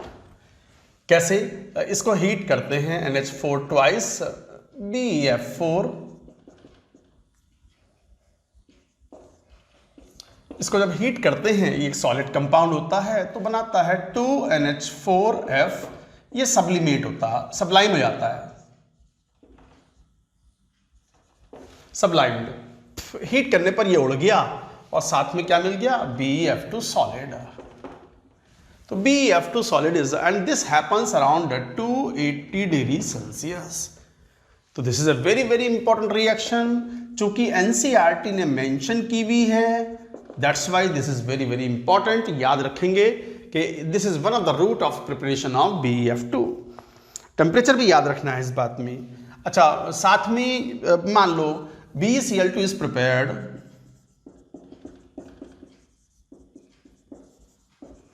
by reacting beryllium oxide with coke and Cl2। BeOB एक बड़ा स्टेबल ऑक्साइड है, कार्बन और Cl2 के साथ जब स्ट्रांगली हीट करते हैं तो बनाता है BeCl2 plus carbon monoxide gas is evolved out. So these are the methods of the preparation. This is how BeCl2 is prepared. हालांकि यही मेथड, सिमिलर मेथड कई जगह काम में आता है। सिमिलरली जैसे Al2O3 से आपको अगर ऑप्टेन करना हो एल्यूमिनियम क्लोराइड तो you can obtain AlCl3 is obtained plus CO is evolved out. Similarly B2O3 है, कार्बन प्लस Cl2। हालांकि एल्यूमिनियम बोरॉन कार्बन फैमिली में जाएंगे ये कंपाउंड, पर चूंकि सिमिलर टाइप की रिएक्शंस हैं तो मैंने एक ही जगह बता दी आपको, ये भी BeCl3 बनाता है plus CO is evolved out. तो गाइज ये कुछ कॉमन रिएक्शंस थी। यू शुड रिमेंबर, कोबाल्ट नहीं है, कार्बन मोनोऑक्साइड। समझ के बात को? तो ये भी एक इंपॉर्टेंट रिएक्शन है। अच्छा, एक और इंपॉर्टेंट पॉइंट BeF2 के बारे में। BeF2 is exceptionally highly soluble.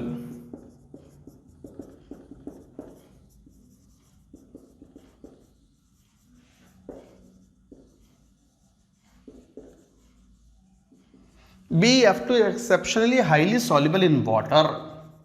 क्यों? Due to high hydration enthalpy, high hydration enthalpy. सब इंपॉर्टेंट पॉइंट्स चल रहे हैं, इनमें आलस न काटें, नोट करें इन सब पॉइंट्स को। याद करेंगे तब कुछ नंबर मिलेंगे आपको, वरना हंसते हंसाते नंबर ना आते हैं। इसमें थोड़ा सा जुटना पड़ता है, मेहनत करो इन सबको। BeF2 is exceptionally highly soluble in water due to the high hydration enthalpy of beryllium-2+। ये एक्सेप्शनल बिहेवियर है BeF2 का। तो ये कुछ पॉइंट्स थे रिगार्डिंग इट, और लास्ट में एक पॉइंट और लिखेंगे, पहले ये नोट करो पूरी बात, नोट इट डाउन।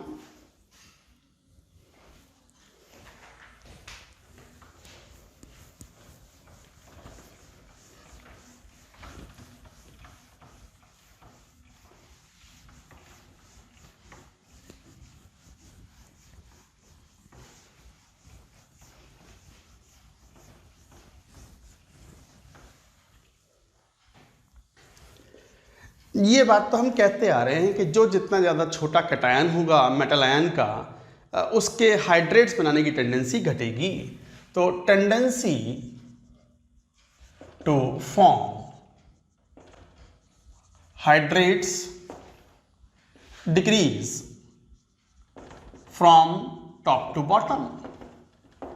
जैसे मैंने कहा भी था कि बेरिलियम एंड मैग्नीशियम बड़ी आसानी से हाइड्रेट बनाते हैं। MgCl2.8H2O बनाता है, CaCl2.6H2O बनाता है, BaCl2.2H2O बनाता है। इस तरह के हाइड्रेट हैं। तो वाटर ऑफ मॉलिक्यूल्स जो वाटर ऑफ क्रिस्टलाइजेशन के रूप में अटैच हो रहे हैं, हाइड्रेट होने की टेंडेंसी घट रही है फ्रॉम टॉप टू बॉटम। अच्छा, ये भी ध्यान रखना है, फॉर एग्जाम्पल MgCl2.6H2O है, 8H2 है ये मान लो।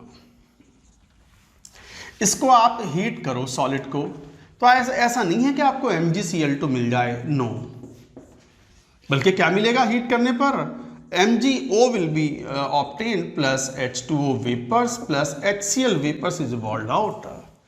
एक तरीके से इस वाटर ने ही हाइड्रोलिसिस कर दिया MgCl2 का। कोवेलेंट कंपाउंड्स बड़ी आसानी से हाइड्रोलाइज हो जाते हैं, तो MgCl2 is hydrolysed by this water, this is called internal hydrolysis. Internal hydrolysis. अब बात आती है कि सर ये तो समझ में ना आ रहा हमें, केमिकल बॉन्डिंग पढ़ो और केमिकल बॉन्डिंग का बिल्कुल एंड वाला पोर्शन पढ़ो जो आपको मैंने ही पढ़ाया है, सब समझ में आ जाएगा। What is hydration, what is hydrolysis, who undergoes hydration, who undergoes hydrolysis. अब चीजें पुरानी पढ़ो नहीं, याद नहीं करो तो फिर कैसे कनेक्टिविटी आएगी। और ब्लॉक केमिस्ट्री में तो पूरी इनऑर्गेनिक काम में आ जाती है, फिजिकल काम में आती है, इनऑर्गेनिक तो छोड़ो। तो पीरियोडिक टेबल, केमिकल बॉन्डिंग तो एक तरीके से मस्ट है, पढ़ना मस्ट है, जरूरी है before studying even S block. P block तो छोड़ो, पी ब्लॉक तो वैसे भी 12th में आएगा और थोड़ा सा पोर्शन 11th में भी है, बोरॉन कार्बन फैमिली, वो भी लेंगे, वहां भी यूज आएगा इनका। तो दिस इज इंटरनल हाइड्रोलिसिस। ये जो वाटर था ना, वाटर ऑफ क्रिस्टलाइजेशन, इसने ही हाइड्रोलाइज करवा दिया MgCl2 को और बना दिया magnesium oxide. So magnesium oxide is the hydrolysed product.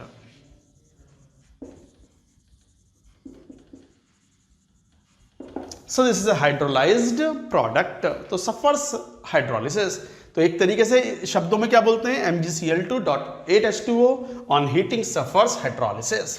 जबकि calcium chloride .6H2O, magnesium, calcium strontium, M ले लो यहां, मान लो M, और M यदि लार्जर साइज का है, जैसे कौन, कैल्शियम, स्ट्रोंशियम, बेरियम, करो हीट, कुछ ना होने वाला, MCl2 ही मिल जाएगा, MCl2 solid plus 6H2O, no hydrolysis, no hydrolysis. तो कैल्शियम, स्ट्रोंशियम और बेरियम के जो हाइड्रेटेड क्लोराइड्स होते हैं उनको हीट करोगे तो एनहाइड्रस सॉल्ट मिल जाएगा आपको, एनहाइड्रस क्लोराइड।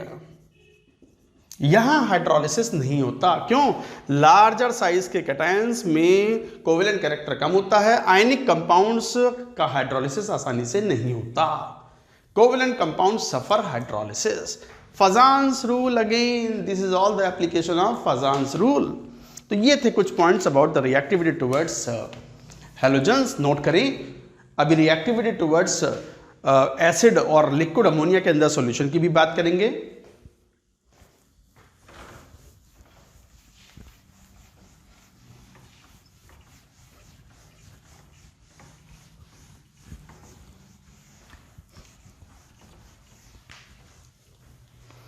Then comes 5.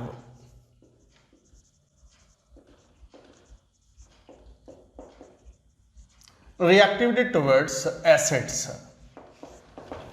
सभी alkaline earth metals mineral acids के साथ रिएक्शन करने पर M, all alkaline earth metals, MCl2 aqueous solution and hydrogen gas is liberated out। तो सभी हाइड्रोजन गैस लिबरेट करते हैं। अच्छी खासी इलेक्ट्रोपॉजिटिव मेटल्स होती हैं, electropositive metals on mineral acids, reaction with the mineral acids liberate hydrogen gas. Another important thing, this is important, जैसे S block में एल्कली मेटल्स के लिए तो बहुत इंपॉर्टेंट था, solution in liquid ammonia.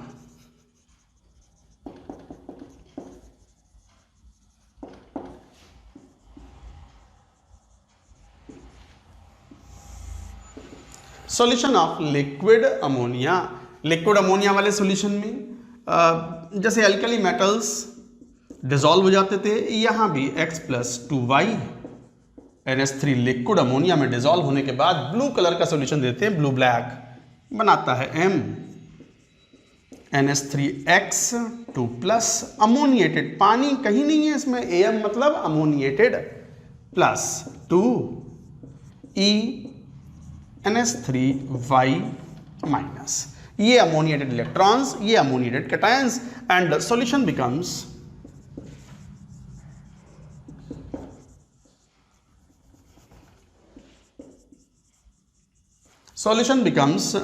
Blue black. Solution blue black हो जाता है, जैसे हमने कहा था कि डीप ब्लू सॉल्यूशन हो जाता है in case of the alkali metals dissolved in liquid ammonia, यहाँ solution becomes blue black. Solid अमोनिएट्स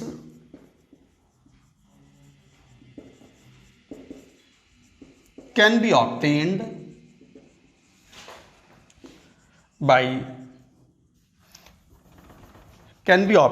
तो ये लिख लो इसमें, ऑन इवेपोरेशन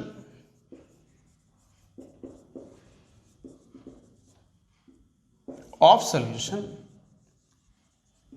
सॉल्यूशन को इवेपोरेट करोगे तो सॉलिड अमोनिएट्स बन जाते हैं। अच्छा, सॉलिड अमोनिएट्स डिकम्पोज भी हो जाते हैं on heating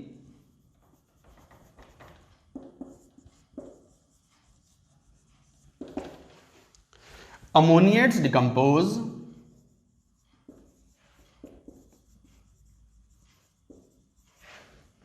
to give metalamides, ammonia gas and H2 gas.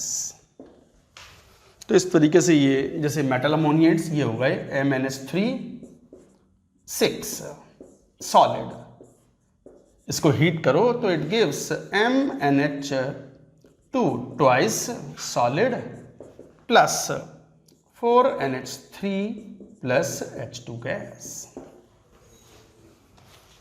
तो गाइस ये थे अमोनिएट्स। अमोनिएट्स के लिए इतना ही याद रखना है कि solution becomes blue black. Alkaline earth metals, सभी अल्कलाइन अर्थ मेटल्स हैं ये। M is beryllium, magnesium, calcium, strontium, barium. ये लिक्विड अमोनिया में डिसॉल्व होने के बाद जैसे अल्कली मेटल्स का बिहेवियर था, they form ammoniated cations and ammoniated electrons, and because of that solution becomes paramagnetic, solution becomes reducing in nature and it becomes coloured blue black. Solution को evaporate करो तो you will gate solid ammoniates. Solid ammoniates मतलब कौन? Solid ammoniates मतलब जैसे MnH3 6 ये बन जाते हैं, जिसको फर्दर हीट करने पर they decompose to give the metal oxide in H2 gas in presence of catalyst. ये भी लिख दो, in presence of catalyst. Note करें ये सब बात।